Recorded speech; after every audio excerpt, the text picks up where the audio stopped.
আর এটা হয়ে গেছে, তো পড়ে গেছে, তাড়াতাড়ি সাফ করে ফেলি।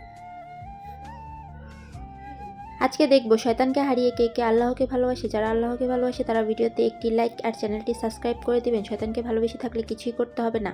আর কমেন্টে অবশ্যই আল্লাহ আকবার লিখে যাবেন। হ্যাঁ, 1 মিনিট, আমি যদি এটাকে এখানে রাখি তাহলে কোল্ড ড্রিঙ্ক, ম্যাডাম, মিসমি এই নাও তুমিও খাও। ম্যাডাম, ভুল করে ম্যাডাম খেয়ে ফেলবে। কি করে আইডিয়া, এটাকে আমি পিছনে রেখে যাই, এখন হয়েছে। হ্যাঁ, জুস চুপি চুপি নিয়ে নেই। আরে ও কোথায় রয়ে গেছে, এই তো আমি এসে গেছি। এই তো টাকা, আরে জুস, হ্যাঁ নিয়ে নাও, আমি তো আমার কাগজ পেয়ে গেছি। হ্যাঁ পিঙ্কি, শ্বেতা, দাঁড়াও। হ্যাঁ জুস, তোমরা এখানে ঘুরছো, এটা স্কুল, এটা কোনো গার্ডেন না। এই মেয়েরাও না। হ্যাঁ মিসমি, ও কত কাজ করে, জুসটা ওকে দিয়ে দিই। মিসমি এই নাও, জুসটা খেয়ে নাও। Okay madam. হ্যাঁ জুস কোথায় গেল? সাবস্ক্রাইব করো।